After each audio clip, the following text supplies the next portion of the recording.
దీన్ని కత్తి పడవ అంటామండి. ఏం లేదు, ఇందాక పడవనే జస్ట్ ఇందాక అటు సైడ్కి 3 ఫోల్డ్ చేసాం కదండి. ఇప్పుడు అటు ఇటు ఫోల్డ్ చేసి ఈ సెంటర్లో ఉన్న చూడండి ఈ రెండుని ఏదో ఒక సైడ్, ఇది ఏ సైడ్ పెట్టుకున్నా పర్లేదు, ఏదో సైడు లోపల మూవ్ చేయాలండి. చూడండి నేను చేసినట్టుగా ఈ సైడ్ అని పర్లేదు, ఆ సైడ్ అని పర్లేదు, జస్ట్ లోపల ఫోల్డ్ చేసుకున్న తర్వాత చూడండి ఫోల్డింగ్ కరెక్ట్గా వచ్చినా పర్లేదు. చూడండి ఇది ఇదో సైడ్, ఈ సైడ్ అన్న పర్లేదు, ఆ సైడ్ కొన్న పర్లేదు. ఇలా చేసుకున్న వెంటనే మీరు వీడియోలో చూసినట్టుగా దీన్ని ఇలా అంటే చూడండి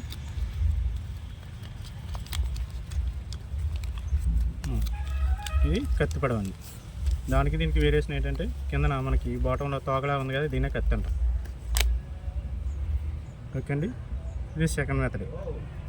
ఇదే మా థర్డ్ మెథడ్ ఉందండి, చూస్తున్నాం. అది ఇదే పేపర్ ఇందాక చెప్పినట్టుగా నా ఎడ్జ్లు అన్ని మోడల్ సైడ్, ఇది 4 సైడ్లు దీన్ని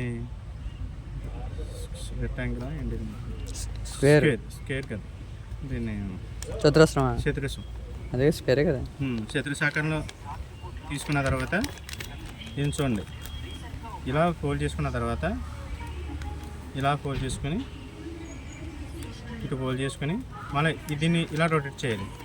ఇలా రొటేట్ చేసిన ఇలా రొటేట్ చేసుకుని మళ్ళీ ఇలా రొటేట్ చేసి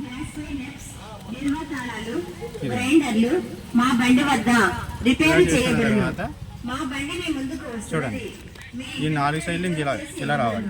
వచ్చిన తర్వాత మళ్ళీ ఇలా ఫోల్డ్ చేసుకుని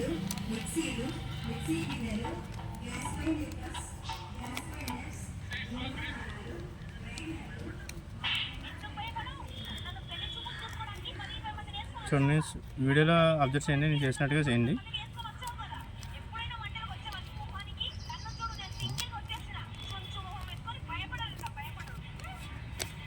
చూడండి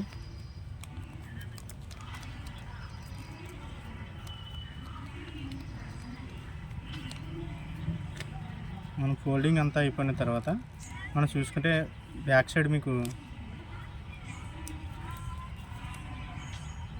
చూడండి ఇలా ఎడ్జ్లు వస్తాయి.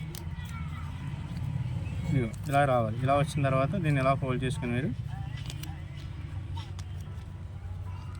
చూడండి